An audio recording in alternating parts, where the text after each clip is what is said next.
Les amis, bonjour! On se retrouve aujourd'hui pour une nouvelle vidéo avec un petit goodies de la marque Last Level.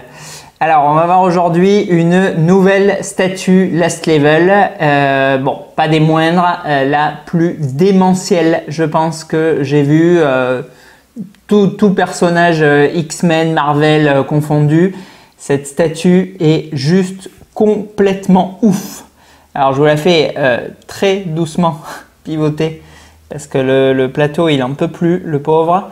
On est du coup comme d'habitude sur les références de Last Level, c'est-à-dire 65 kg de résine, une statue tirée à 65 exemplaires, donc 65 exemplaires, 65 kg. Il reste logique. Et on voit aujourd'hui, alors malheureusement pas le numéro 1, j'aurais bien aimé, mais le numéro 61. Alors, avant de commencer la vidéo, je remercie énormément mon ami Juan, le vendeur de cette statue, qui m'en a aussi vendu d'autres et qui m'a gardé cette statue pendant 4-5 mois, puisque le carton ne rentrait tout simplement pas dans mon break. Il était beaucoup trop énorme. Alors, c'est vrai que sur les statues Last Level les plus grosses, on a très souvent deux énormes boîtes. Là, ils ont choisi de tout mettre dans une. Elle est vraiment très grosse. Alors, pour ceux qui ont déjà vu le carton du Hulk Queen Studio ou du Gremlins Elite Creature, on est à peu près sur la même taille de boîte. C'est kiff, je dirais, avec le poids du Hulk. Par contre, c'est bien plus lourd que le Gremlins qui est déjà très lourd lui aussi. Un carton quasi immanipulable tout seul, en tout cas pas quand il faut monter la statue au 3e étage. Alors cette statue, elle est sculptée comme la plupart des Last Level par Franco Carlesimo, qui nous propose franchement un Cyclope complètement dingue. Alors Cyclope, c'est pas forcément l'un des X-Men que j'affectionne particulièrement. Bon, il est sympa, mais voilà, je suis pas super fan de sa personnalité et je trouve que très souvent il est représenté, d'ailleurs un petit peu comme Last Level l'a fait dans sa version numéro 2, en standing pose avec voilà, juste peut-être le masque qui s'allume ou autre. Donc bon, une statue, des statues relativement simples. Là, je sais pas pour le coup ce qu'a pris à l'artiste et du coup à Last Level de valider ce projet, mais on est sur quelque chose de complètement à l'opposé. C'est pas possible de faire plus à l'opposé. Alors la version 2, du coup, je vous la mets en photo. Bon, c'est relativement classique. Cette version 1, elle est complètement dingue. Alors, on avait vu déjà dans la gamme X-Men versus Sentinelle la Psylocke qui était quand même bien oufissime déjà. On avait vu Rogue qui est une statue complètement incroyable, mais disons qu'on reste toute proportion gardée, bien sûr, c'est des monstroplantes l'une comme l'autre, mais on reste dans des statues, très grandes verticalement ou très grandes horizontalement, extrêmement lourdes et compagnie, avec énormément de décors. Mais bon, dans des trucs juste waouh. Là, je sais pas, c'est encore le step, le level au-dessus. Il y a une base, alors qui est pas gigantesque en elle-même. La base, elle doit faire, je sais pas. Ouais, quand même bien dingue déjà. 40-50 peut-être, un truc du style.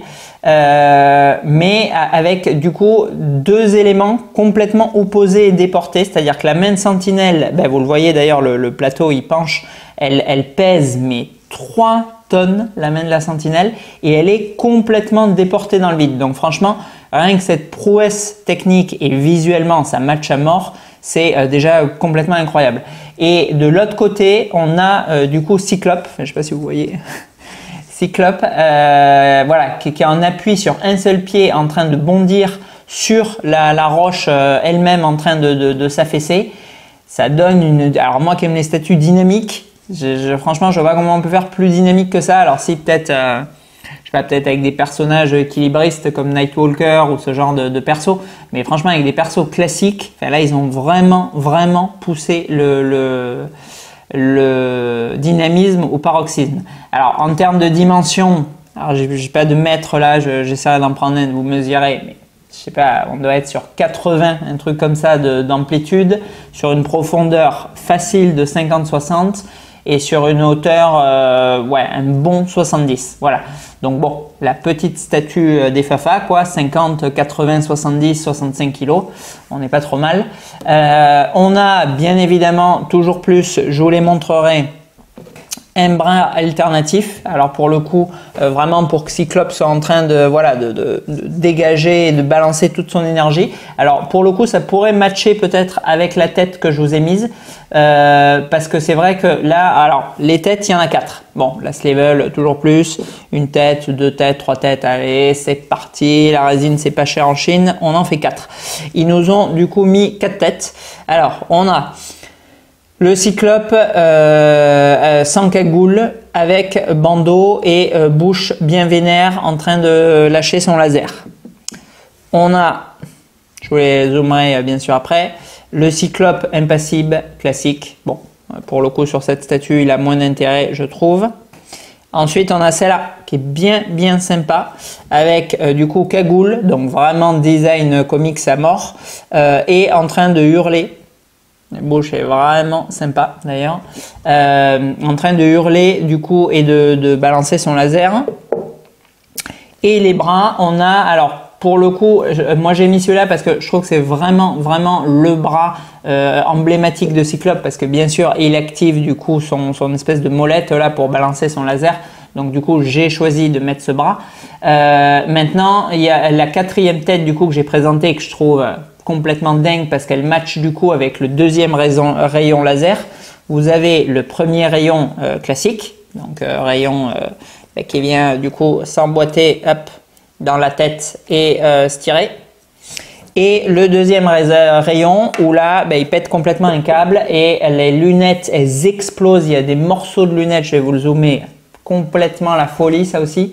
Des morceaux du coup du masque, des lunettes qui se désagrègent sur le rayon d'énergie et du coup Cyclope qui balance tout quoi, il vide toute son énergie. Et alors pour le coup effectivement, bon la pose comme ça elle a un peu moins d'intérêt parce que bon la molette elle est désagrégée, il n'y en a plus du tout. Donc c'est vrai que le 2e bras du coup en train de péter un câble, on verra, je ferai différentes présentations, là je vous filmerai l'intégralité des pièces. Il a du coup peut-être plus son sens que celui que j'ai mis. Après bon, à voir quand même parce que je trouve que celui-là il est vraiment emblématique du personnage et même si effectivement il y a un petit non-sens avec la tête présentée, bon c'est clairement ce rayon et cette tête que je vais présenter dans ma collecte, là il n'y a pas photo et bon j'aime quand même bien le truc, voilà, la pose mythique. Bon voilà, donc après on a quoi? On a alors comme souvent effectivement une main de sentinelle. C'est vrai que les mains, c'est du coup un petit peu récurrente. Je sais plus dans quelle vidéo je vous en parlais. Je crois que c'était dans le Beast. On a effectivement très souvent des mains qui sont représentées. Il y avait voilà les mains pour le Magneto XM, les mains bien sûr pour Psylocke, une main pour Beast, une main là pour Cyclope. Bon, c'est très souvent des mains. Maintenant là, franchement. Bon, impossible d'émettre la moindre critique. Alors déjà, bon, la main, elle est colossale. Alors déjà, bon, sur Psylocke, de toute façon, c'est la même main, quoi. Mais bon, elle est affaissée dans le sol. Bon, voilà, ça se voit un petit peu moins, c'est moins impressionnant. Bon, là, elle est, comme je vous dis, entièrement tendue, en déportance du coup du socle. Donc, c'est complètement impressionnant.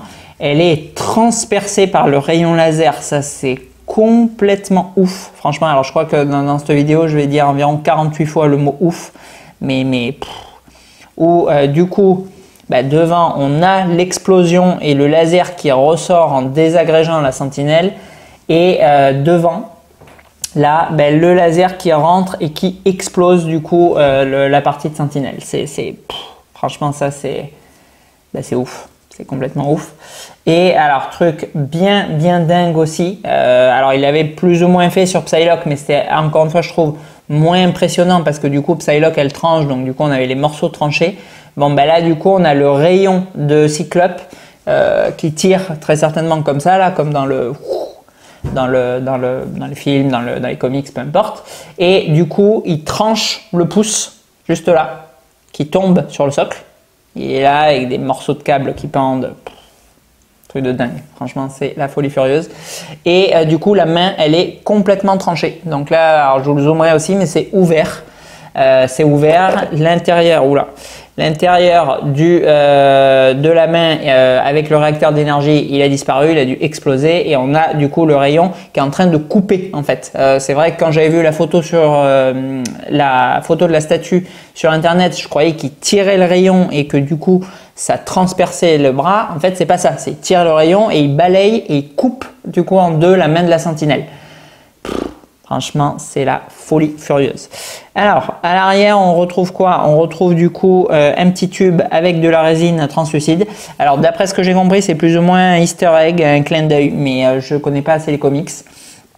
Donc, bien évidemment, Tal ou je ne sais qui, si vous avez la référence, c'est avec grand plaisir que je veux la connaître pour en savoir le maxi du coup sur la pièce. Et après voilà, on a le personnage du coup de Cyclope, bon tenue classique du coup, tenue X-Men Comics, qui a une pose juste parfaite. Et je le vois là, c'est dingue quoi. Il est en appui du coup juste sur le picot. Il est complètement lui aussi en train de tomber, mais pourtant ça tient à merveille. C'est la folie. Franchement, cette statue, elle est complètement dingue. Alors franchement déjà je me demande ce que va donner le set quand il sera réuni. À mon avis ça va vraiment pulser du bouquetin mais comme il faut. Déjà les deux premières là que je vous avais présentées, franchement elles arrachaient violent, mais alors elles c'est juste du délire. Alors donc on a 65 exemplaires sinon en termes de tirage, donc bon, c'est une statue qu'on voit quand même relativement souvent pour le coup. Il y en a qu'on voit jamais, genre Magneto, que je n'ai pas. Mais les autres, bon, on les voit quand même de temps à autre. Psylocke, on la voit apparaître par-ci par-là. Rogue, bon là, ça fait un petit bail que je l'ai pas vu, mais on la voit aussi. Et Cyclope, du coup, on le voit. On le voit. Il y en a un qui s'est vendu d'ailleurs très très peu cher il n'y a pas longtemps. Alors bon, très gros shipping sur cette statue. Je crois qu'en prix de lancement, elle est assez ancienne maintenant. Je crois qu'on était dans les 2000 $, si je me souviens bien. Et du coup, Juan, qui m'a vendu cette statue, je crois qu'il s'est mangé un petit 600 ou 700 de porc, si je dis pas de bêtises. Donc, avec le taux de change, il était du coup à 2700 €. Donc, bon, alors, très grosse somme, non officielle. Donc, c'est sûr que bon, les deux rapportés, pas de licence, 2700, ça paraît relativement cher. Maintenant, franchement, vu cette statue démentielle, mais vraiment démentielle. Là, alors je sais pas si au travers des vidéos vous arrivez à bien cerner du coup mes différences d'affect entre telle ou telle pièce. Mais franchement, là, je suis en kiff, mais comme le Jason ou le Freddy, quoi. C'est des pièces de dingo, vraiment. C'est pas waouh, elle déchire, c'est monstrueux et tout. Ça, c'était du coup pour Rogue et Psylocke. Là, comme je vous disais, c'est last level, c'est level max. C'est vraiment dur là de faire plus nerveux que ça, enfin, de mon avis, parce qu'après voilà, encore une fois, le Cyclope V2 que je vous ai montré, en termes de cote, il se vend plus ou moins plus cher que celui-ci. Donc bon, les goûts et les couleurs quoi. Mais c'est sûr que bon, alors autant moi le V2, franchement, je ne mettrais pas 500 €, autant celui-ci, même si Juan me l'a vendu beaucoup moins cher, et mille merci entre le prix méga giga cadeau et le fait de me l'avoir gardé 4-5 mois. Mais franchement, le prix qu'il l'a payé ne me choque vraiment pas du tout. Je trouve que là, pour le coup, si on peut dire que, encore une fois, toute proportion gardée et de mettre des sommes comme ça dans des morceaux de résine, là, pour le coup, entre guillemets, je trouve que ça les vaut parce qu'on a vraiment une pièce de dingue. Alors, en termes de cote, alors c'est très variable. Il y a 2 ans, je crois qu'on était vraiment sur la maxi hype des last level. On avait les Américains, on avait les Asiatiques qui les cherchaient, donc bon, qui ont quand même vraiment du blé pour de vrai eux et qui sont capables d'acheter les pièces en 1 minute. Et du coup, on avait des très gros prix. Je crois que j'avais vu encore plus cher que ça. Je crois que j'avais vu des 3000, des 3200 € ou dollars sur cette pièce, avec toujours en plus à ajouter, même si vous faites la transaction en Europe, alors là je l'ai récupéré, bon du coup en main propre, donc pas de shipping, mais franchement, mini, un 400 € de transport, parce que le truc, c'est un monstre, quoi. Je ne sais pas dans quel cas il rentre, mais vous l'envoyez pas par la poste ou par Chronopost, lui, c'est sûr et certain, quoi. Voilà, donc, choses qui font aussi beaucoup augmenter l'addition sur ces customs, c'est les frais de transport, parce que, voilà, c'est des cartons hors normes. Là, il n'est pas séparé en 2 boîtes, donc, bon. Voilà, et des poids bon, qui font vraiment pareil pour le coup. Ensuite, il a beaucoup dégringolé. Là, il y a un an, ça a vraiment pas mal chuté, Last Level. J'avais vu, alors très vite, ça se vend en 1 ou 2 jours, mais j'ai vu du coup là, il y a pas longtemps, un Cyclope à 1500 € avec un peu de cash, je crois. Bon, et les frais de transport, donc un truc genre dans les 2 cas. Franchement, c'est très correct, je trouve vraiment enfin, si on adhère au concept voilà, ultra dynamique, gargantuesque de ces pièces, c'est pour le coup pas délirant du tout, je trouve, quoi. En termes de paint, écoutez, on est vraiment sur les mêmes bases que ce qu'on avait pour Psylocke et Rogue, c'est-à-dire une sentinelle qui est grise, qui est brossée à sec avec beaucoup d'effets bleutés et violets, et les Battle Damage qui sont eux plus violet prononcé cuivre. Donc bon, il y a moyen de faire encore mieux. C'est sûr qu'avec des paints à la Duke Fleet, il y a moyen, voilà, de faire des parties embrasées et tout. Là, ça serait alors bon, je la déménage pas parce que c'est un monstre plante intersidéral pour l'envoyer. Mais franchement, oui, c'est sûr que si on leur rajoute encore des liserés de métal incandescent, voilà, bref. Le socle, il est, ma foi, vraiment bien peint. On est d'ailleurs sur un factory paint, donc sur une peinture d'origine. Le Cyclope, il est très propre aussi. On a du coup beaucoup de texture comme d'hab sur les bottes et sur le gilet. C'est très bien fait, il n'y a pas de souci. Les têtes, elles sont très bien peintes. Mes 2 préférences, ce sont comme très souvent les 2 qui sont en train de gueuler. Donc les morceaux de masque qui se désagrègent sur celle que j'ai mise, et j'aime vraiment quand même bien celle-ci là, la tête comics cagoulée. Je trouve vraiment sympa. Ils ont fait d'ailleurs Cyclope très barbu. Il est voilà, il a tout le bas vraiment barbu. Donc bon, ça tranche bien avec le reste du visage, donc ça c'est sympa aussi.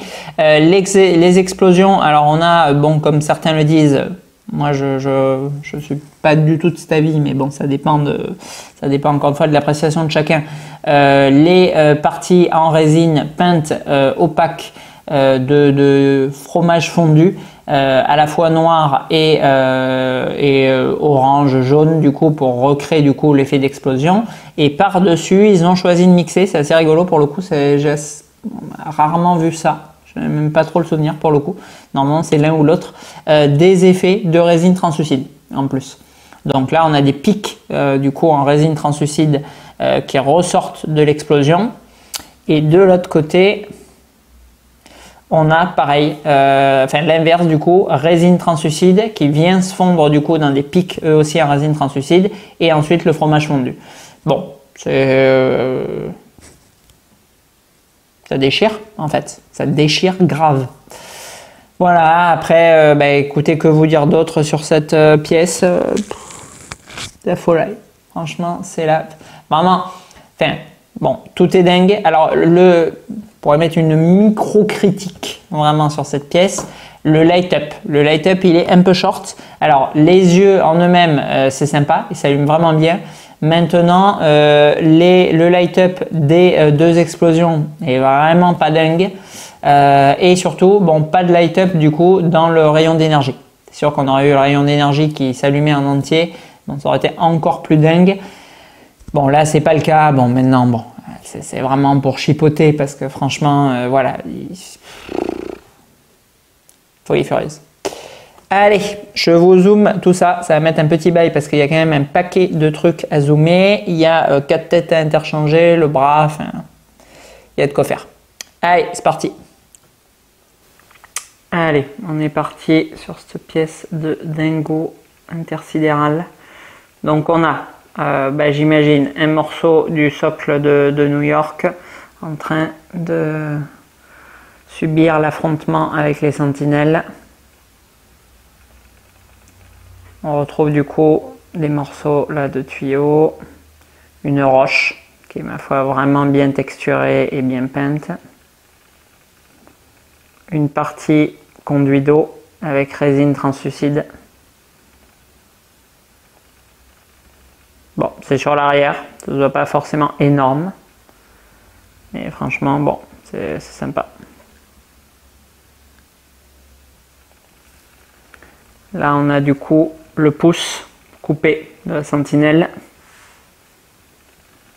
avec l'articulation du coup de la main. Et là, on retrouve du coup l'arrière du bras.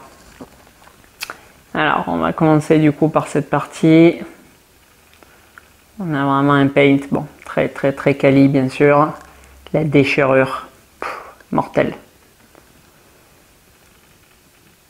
Le ressorti du coup de l'explosion.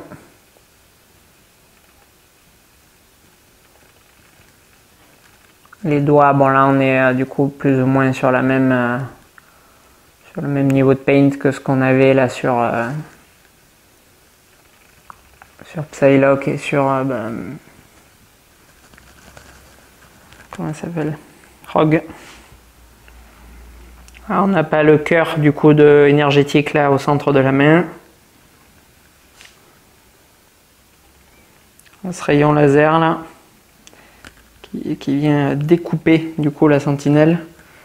Alors j'essaie de passer au-dessus là pour que vous voyez bien vraiment l'effet de déchirure de la main. C'est vraiment trop bien fait, franchement. Après donc le rayon il a résine translucide. On retrouve notre pouce coupé.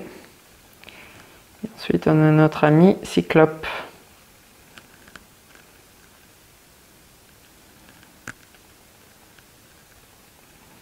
En termes de texture, c'est impeccable quoi. Paint aussi, il est ultra propre quoi. Là j'ai mis du coup le bras vraiment en train de forcer.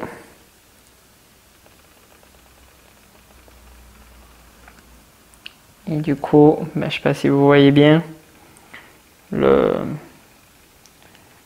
morceaux de masque en train de s'arracher. Monstrueux, franchement. Truc de dingue. Allez, je vais vous mettre du coup les 3 autres têtes, voir ce que ça donne. Ah, donc ça c'est la tête du coup allumée. Vous avez 2 piles de montre à l'arrière et du coup les yeux qui s'illuminent. J'ai une petite ébréchure là sur la mèche de devant. Et du coup à l'arrière, vous avez les petites piles là de montre pour alimenter. Donc ça c'est la tête du coup qui était présentée là sur le masque. Tête numéro 2. Donc bouche vénère, faite du coup pour mettre avec le rayon classique, donc pas en train d'arracher les morceaux, avec là aussi la barbe, et du coup voilà, le rayon qui lui aussi s'illumine. Franchement les LED sont puissants, après bon le rayon il doit faire 30 cm de long, donc forcément bon les LED ils n'arrivent pas à tout éclairer comme les sabres un peu sideshow de Star Wars quoi. Tête numéro 3, Cyclope impassible, avec le rayon, donc là fait pour présenter sans le rayon d'énergie exposé. Les 2 prochaines têtes c'est comme ça, il y a 2 têtes où vous enquillez le rayon, les 2 premières que je vous ai présentées, et là les 2 suivantes du coup vous les mettez voilà, juste avec le bandeau énergétique allumé, mais pas de rayon présenté quoi. Dernière tête que moi j'aime beaucoup, tête avec cagoule du coup, donc vraiment le Cyclope classique en train de hurler, donc il fait beaucoup penser à la première tête que moi je mettrai en présentation avec le bandeau allumé. Très sympa, celle-là pour le coup. Après bon voilà, pas de possibilité de mettre le rayon énergétique, donc bon, rédhibitoire pour la présentation finale, mais quand même très stylé aussi cette tête.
Allez, on conclut du coup avec cette statue qu'on a vue là sous toutes les coutures et que bon, bien évidemment, si jamais vous avez la place avant tout et le support adapté, parce que là c'est sûr et certain qu'on va pas mettre ça dans une Besta. Là c'est vraiment voilà, c'est vraiment de l'expo sur mesure et voilà, ou alors et éventuellement sur un meuble. Enfin bon, c'est très volumineux et très lourd. Ben, je peux que vous exhorter à 1 milliard de pourcents de prendre cette statue quoi. C'est très sincèrement la plus belle statue Marvel que j'ai vue. Alors encore une fois avec mes critères sont pas ceux d'un paint avec perfection, sont pas ceux du côté accurate. Mes critères à moi, c'est vraiment d'avoir, vous le savez, une représentation qui me fait penser au personnage dont il est issu et de l'univers dont il est issu. Et là, franchement, en regardant cette statue, en une demi-seconde, j'ai le générique, j'ai les épisodes des X-Men que je regardais quand j'étais petit. On est vraiment dans l'immersion à 3000% avec cette pièce. Et ce que j'aime également beaucoup, ça vous le savez au travers des pièces de ma collection, c'est des statues vraiment très dynamiques. Et comme je vous le disais, là il est vraiment poussé à son paroxysme. Ça me semble quasi impossible de faire plus dynamique que ça. Alors on verra, je l'espère, je continue à croiser les doigts que tout va bien rouler. Le Iceman de Last Level qui a l'air bien dingo lui aussi et pour le coup bien dynamique. Puisque pour ceux qui ne connaissent pas, c'est Iceman en train de surfer sur un toboggan de glace qu'il a lui-même créé autour d'une main sentinelle. Donc bon, alors, bien nerveux aussi. Les commentaires, les titres que je vois sur les vidéos, c'est Most Giant Statue Ever enfin que des trucs voilà, gigantesques, énormissimes. Amazing, enfin, tout ce genre de caractéristiques. Alors effectivement, bon, on avait aussi vu ça pour Cyclope parce qu'il est quand même bien mouse, mais je crois que Iceman l'est encore plus. Donc bon, ça a l'air vraiment dingo comme pièce. Donc j'espère qu'on verra ça prochainement. Et on continuera voilà d'autres pièces bien sûr Marvel, puisque là pour ceux qui suivent le petit train des vidéos l'une après l'autre, voilà, vous le savez, j'ai éjecté du coup mes bustes Queen Studio pour faire de la place pour acquérir du coup des statues de ce style qui me replonge vraiment dans les personnages Marvel Comics quoi. Donc voilà, donc Last Level on a du coup 5 pièces qui composent la gamme Sentinelle. On a Rogue, on a Psylocke, on a Cyclope qu'on a vu aujourd'hui, donc c'est les 3 premiers, on les a vus en vidéo. On verra, je l'espère, prochainement Iceman et pour couronner, alors lui c'est absolument pas prévu par contre, donc on verra peut-être un jour. On a Magneto qui vient couronner cette gamme, auquel je vais ajouter du coup personnellement Banshee de NMK qu'on a déjà vu, Banshee de NMK qu'on verra prochainement, pardon, et Beast de NMK que lui on a vu dans une vidéo précédente. Voilà. Donc bon, écoutez, cette gamme Sentinelle, j'espère du coup pouvoir vous la montrer quasi complète, parce que je pense pas qu'il y aura Magneto. Peut-être d'ici la fin de l'été, on verra où en sont les travaux de ma pièce Marvel. Allez, je vous laisse sur cette incroyable statue délirante et démentielle de Cyclope. À bientôt.